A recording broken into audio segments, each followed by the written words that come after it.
વડાપ્રધાન નરેન્દ્ર મોદીના ગુજરાત પ્રવાસમાં ફેરફારના સમાચાર સામે આવ્યા છે। પીએમ સુરત એરપોર્ટ પર બિહારના લોકોનું અભિવાદન ઝીલશે।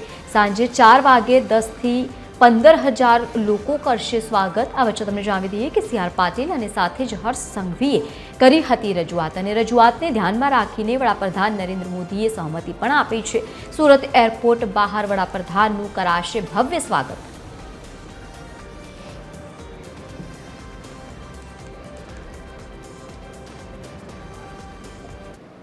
સાંજે 4 વાગે દિલ્હી જવા માટે ફરીથી સુરત એરપોર્ટ પર આવવાના છે। બિહારના વિજય પછી બિહારવાસીઓ જે સુરતમાં છે એમણે ઈચ્છા વ્યક્ત કરી હતી કે અમે સાહેબનું સન્માન કરીએ અને અમે માનનીય પ્રધાનમંત્રી મોદી સાહેબને બિહારના લોકોની જે ઈચ્છા છે એ વ્યક્ત કરી।